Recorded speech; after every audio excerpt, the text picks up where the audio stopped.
Hello, assalamualaikum. Good morning sa inyong lahat dyan, mga nanonood.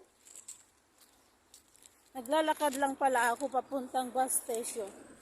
Kasi dito sa guys, dito sa UAE, natatawa naman ako nito. Dito sa UAE kasi, ah, pag hindi local yung amo mo, hindi uso dito ang hatid sundo ng driver. Wala tayong driver dito. Hindi katulad dyan sa Saudi o sa Qatar na para tayong mga madam na ihahatid ng driver at sunduin din. Dito, pag off mo, kailangan ikaw mismo pupunta dun sa bus station or di kaya mag-taxi ka. Kaso ang taxi sobrang mahal dito. Ang mahal ng taxi dito, naku. Wag na lang kasi kaya mo naman lakarin, so bakit hindi ka maglakad? Parang exercise na lang. Oo nga pala, yung live ko na hindi daw marinig. Hindi kasi marinig, naka-headset ako, naka-airpods ako. Akala ko naman, naririnig ko yung live ko. Tapos, yung kaibigan ko, sabi niya, hindi ka marinig. Oo, hindi nga ako marinig. Nung pinakinggan ko siya, hindi nga marinig yung boses kasi mahina. Ang kinukwento ko kasi doon, yung tungkol po sa pag-cross country. Ano kasi yung pag-cross country, maganda naman siya kung legal yung agency na papasukan mo, di kaya yung company. Okay naman siya.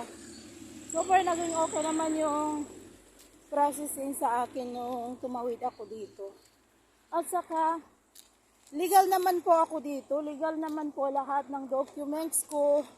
Pumunta kami ng embassy para mag-verify ng contract. I-update yung OWA namin. Ganun lang po yung gagawin ninyo kung sakaling mag-cross country kayo. Kasi, pag nag-cross country tayo, wala po tayong record sa embassy natin. At saka yung mga OWA natin, pag expired na, kailangan natin i-update yan. Kasi, pag pag nag-cross country tayo, hindi yan aasikasuhin ng, ewan ko sa ibang agency, pero yung company ko, kami mismo yung pinapapunta doon sa embassy. Para verify ng contract. Kasi hindi po kami makakauwi wala kaming record sa embassy natin dito sa UAE. Kailangan kasi kumuha ng OEC para makauwi tayo. So, yun po yung linawin ko doon sa video ko, doon sa live ko. Tapos, yung pag-cross country, ang kwento ko doon, nung nag-cross country ako, sobrang takot ko noon. Kasi first time. So, wala pa akong kakilala na nandito sa kumpanya na itong ina-applyan ko kung legit ba to o scam o anong klaseng company to. Tapos, bukod pa doon, nakakatakot doon sa airport, talaga nakakatakot. Akala mo kung na-deport ka na. Pero basta, wag lang po kayo lalabas ng airport, hindi naman kayo madi-deport. Kasi aalis naman kayo sa bansa na aalisan ninyo. So, wala naman problema. Kasi yun sa akin, natakot lang talaga ako pero wala naman naging problema. Ang kinatatakutan ko doon, baka, basta maraming tumatawag sa akin na ganito, ganyan. Kaya pati family ko, hindi ko sinabi sa kanila na pupunta ako dito sa UAE. Ang sinabi ko, wala akong sinabi, hindi ako nagsabi na uuwi ako or di kaya tatawid ako dito, wala. Yung pinsan ko lang sa Switzerland, talaga siyang nakakaalam lahat ng buong kwento. Hanggang pagplano pa, lahat-lahat. Siya lang talaga nakakaalam sa mga plano ko. Sa kanya lang ako nagsasabi, lahat-lahat. Pero okay naman kasi nakikip naman niya, nasisikret naman niya lahat. So yun guys. Yung yung mga friends ko na hindi rin nila ako kilala, Sa FB lang kami nagkakilala. Nag-PPM sa akin na legit ba daw yung legit ba daw yung company na to. Marami kasi nagme-message sa akin doon sa live ni Mang Phoebe na kasi nagko-comment ako doon, nagaling kami doon sa company na yon. So maraming nag-message sa akin na ano ba yan, legit ba yan? Sabi ko, oo, legit naman kasi andito nga ako. Galing kami sa company na yan. Tapos, oo nga pala, yung sa Kuwait na, shout out sa, yung sa Kuwait na kalimutan ang pangalan niya, basta, marami na kaming chat sa, sa Messenger. Nagpapatulong siya kung ano daw gagawin niya sa airport. So, since wala kang gagawin dun sa airport, basta as much as possible na kaya mong hindi mo na mag-check-in, pwede. Huwag ka muna mag-check-in para madali. Tapos, ang gagawin mo na lang, pag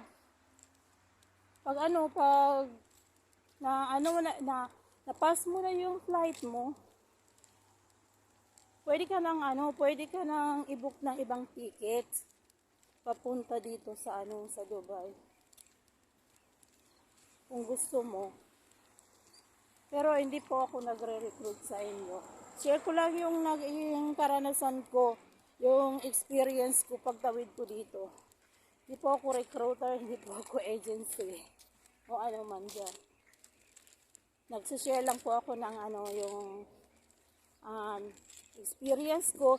Kasi ang dami kasi nagme-message sa akin.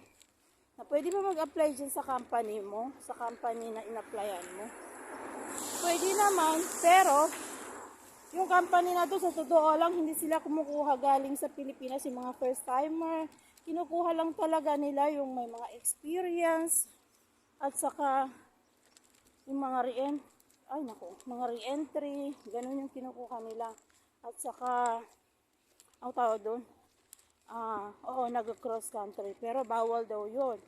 Yung cross country, bawal yan sa batas natin. Pero yung sa amin, ako talaga, ginrap ko talaga kasi opportunity na to para sa akin. Malaking opportunity to para sa akin, kaya hindi ko na talaga iniisip na bawal. At saka, naging okay naman ang lahat, naging legal naman ako dito. Punta ng embassy, lahat-lahat, naging legal yung documents ko. Kaya okay naman. Pero hindi ko po kayo iniinggano na mag-cross country kayo, ha. Tandaan niyo po ito. Hindi po. Nagsashare lang po ako ng experience ko. Marami kasing nagme-message, nagchat sa akin sa FB. Tapos, busy rin po ako. Kaya minsan, late ako mag-reply. Sa gabi naman, inaantok ako. Madali kasi ako, antukin ngayon. Hindi katulad yung nasa Qatar na alauna, alas 12, alas 10. Matutulog kami. Dito kasi maaga, sobrang aga ng tulog dito kasi pag patak ng 6:30, tapos na kami nagkain, tapos wala na, pag 7, wala na akong trabaho. So pag hindi ako maglalakad dito sa lugar na to, wala akong gagawin.